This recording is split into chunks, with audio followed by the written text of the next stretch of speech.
Дорогие друзья, меня зовут Степан Путила, я лечащий врач престарелых диктаторов в уникальной психиатрической больнице, которая была построена крепкими хозяйственниками в далеком 94 году. У моих пациентов расстройство культа личности и искаженная картина реальности. И мы очень долго с ними работали. Посмотрим, вдруг они готовы к выписке. Итак, мы прошли с вами множество тестов и программ на биполярное расстройство, на недостаток внимания, гиперактивность. Тут как со стихами про первую любовь, каждый узнает себя. Эх, была у меня первая любовь, мама Коли. Но ведь ты ж ее бил. Бил, значит любил. Это от большой любви было. Я и страну так же сильно люблю, а любимую не отдают. Господа диктаторы, ваше лечение подходит к концу. Если все пройдет хорошо, скоро будем прощаться. Вышка? Расстрел?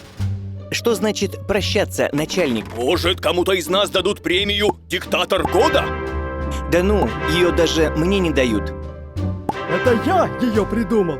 Мне и решать, кому вручать. И вообще, я считаю, что сам идеально подхожу под эту номинацию. Ты считаешь или Ермошина? Без разницы. Мы с ней считать в одной школе учились.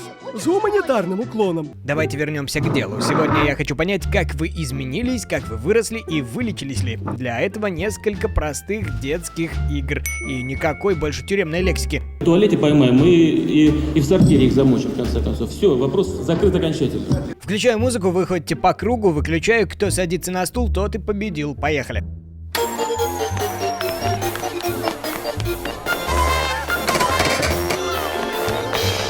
Ну вот, говорит без тюремного.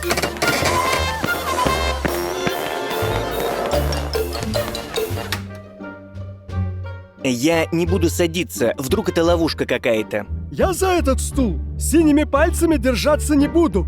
Стулья придумали западные империалисты. Давайте, может, двойника посадим? Так безопаснее. Я своих двойников расстрелял, потому что так еще безопаснее. Ребята, я рад, что вы не сели на стул и не стали за него драться. Это означает, что вы думаете теперь не только о себе. Вообще-то я не сел, потому что стул был только один. Ну да, я знаю, что вы чаще всего на двух, но вы молодцы. Следующая игра. Я предложу вам 3 не совсем обычных домашних животных. Вы выберете себе того, который вам больше по душе. Он будет олицетворять ваши страхи. Муравьи мне. Они и работящие, и покорные, и вопросов лишних не задают.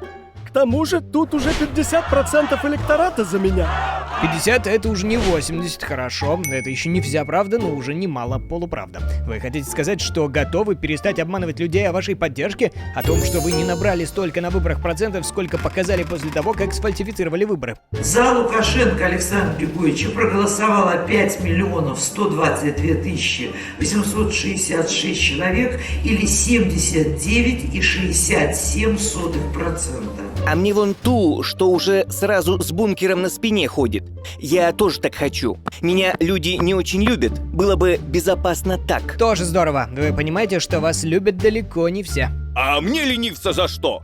Потому что когда я живу в роскоши и ни в чем себе не отказываю, мое благосостояние обеспечивают тысячи узников в лагерях. На самом деле я не знаю, как он сюда попал. Тут был попугайчик, но ваше объяснение вполне подходит. Давно хотел спросить, а что это у вас такое? А, так это, наверное, мой подарок Грише Озаренку. Навещал меня и забыл. Гриша в отделении для буйных, он не может вас навещать. Значит, показалось. А это случайно не кувалда Пригожина? Нет. Тогда здесь должен быть и сам Пригожин. Плохой из Пригожина повар. Кстати, что он в последний раз тебе готовил? Мне кажется, чефир.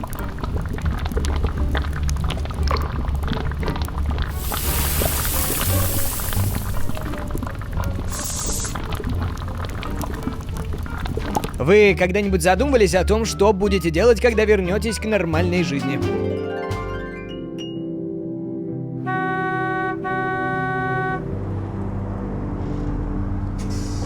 Уеду к себе домой, в деревню. Буду на тракторе кататься. И колорадских жуков собирать.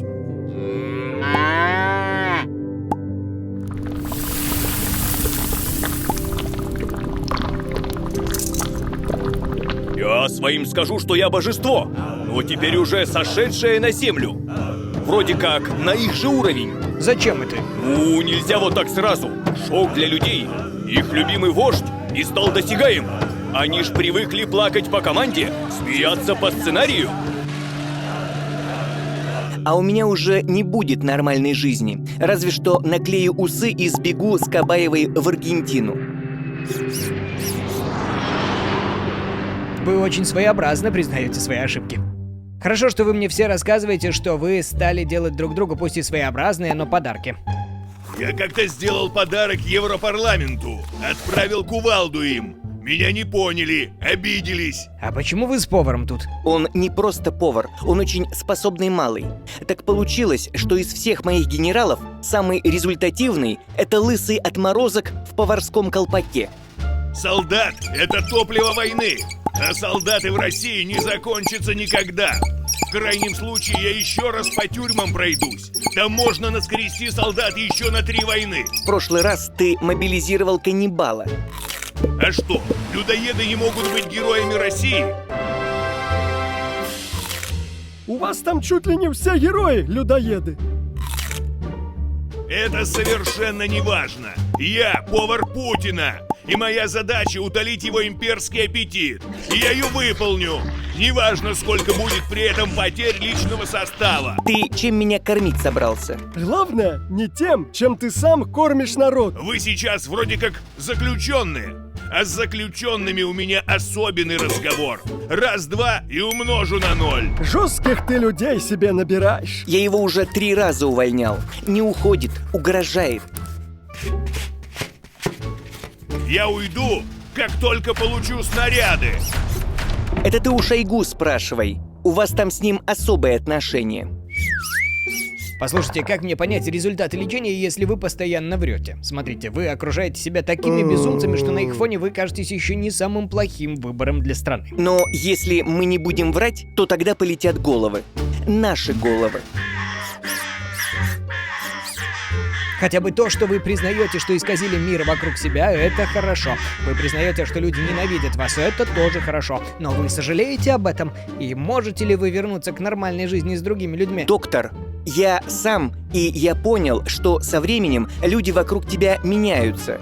Не меняется народ твоей страны и их мнение о тебе. Его очень сложно изменить. Но мне больше не хочется, чтобы меня боялись и ненавидели. Я подумаю, как это изменить. Хорошо, но прежде чем я подумаю о вашем освобождении, давайте вернемся к результатам лечения. А результаты хорошие или плохие? Для меня плохие те, что меньше 80%. А как вы сами думаете, что изменилось в вашем поведении, мировоззрении, Ким? Я теперь думаю, что смогу летать. Это на тебя так таблетки действуют? Да нет. Я раньше мог ездить только на своем бронированном поезде, а сейчас, думаю, смогу летать. Ну ладно, ты только над Беларусью не летал. Может, что-нибудь послушаем? За все это время у вас была возможность слушать музыку и отдыхать, развиваться. Появилось что-то новенькое. Вот вы перестали бояться перемен? Да, начал бояться уроков жизни, что преподносит. А песня, я понял, как мне нужно жить. Позови меня с собой, я приду сквозь злые ночи. Да, и у меня есть завтра в 7:22 я буду в Борисполе. Постойте, вы опять за старое? То Киев за 3 дня, то вот это. Я думал, вы уже завязали с паранойей. Я не могу, я такой. Если я перестану вторгаться, что со мной сделают мои люди? Меня, мягко говоря, убьют как Каддафи или Саддама. О нет, Каддафи, Саддам, как же мне плохо без них. Таких славных ребят теперь днем с огнем не сыщешь.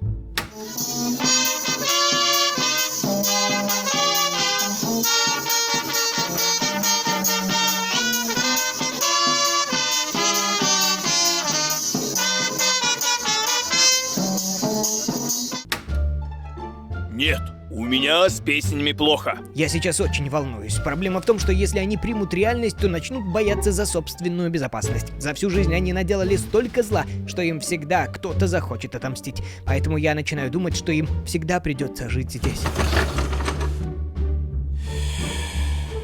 Но уже хорошо, вы поете, развиваетесь, думаете, говорите друг с другом, едите муравьев. Стоп, перестаньте есть муравьев, учите английский. Стоп, а это еще что? А потом я схватил ее за... В общем, так она и стала мисс Мира. Что вы делаете? С посторонними нельзя разговаривать. Так это, мы учим английский, как вы и сказали. А я тебе говорю, Володя, они всем дело пошьют. Нам нельзя давать заднюю. А откуда вы, уважаемый, так хорошо русский знаете? Выучил. Дональд, а вы как тут оказались? Я приехал сюда учиться у своего друга Владимира. Чему учиться?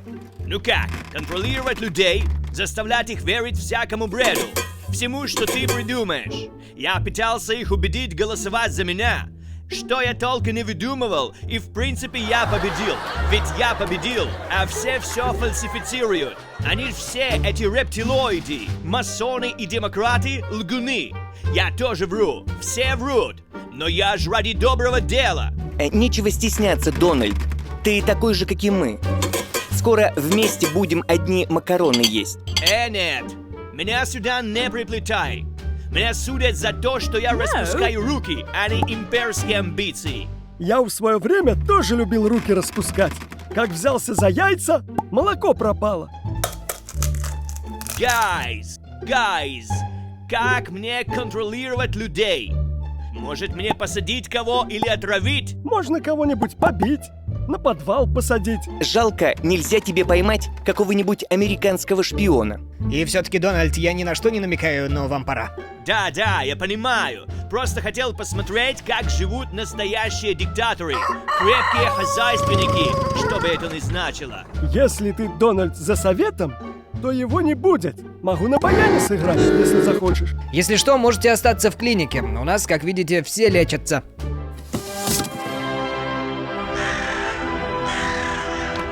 У нас есть прогресс, и, может быть, скоро удастся излечить весь мир от диктатуры, потому что... Доктор, они сбежали.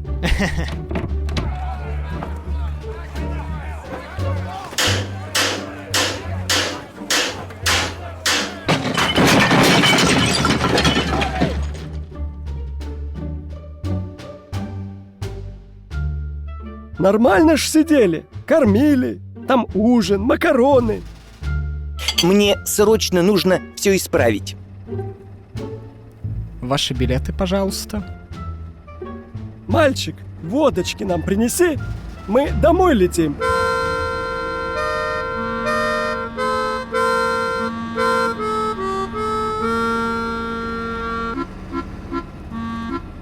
Позови меня с собой, я приду сквозь злые ночи, я отправлюсь за тобой, чтобы путь мне не пророчил.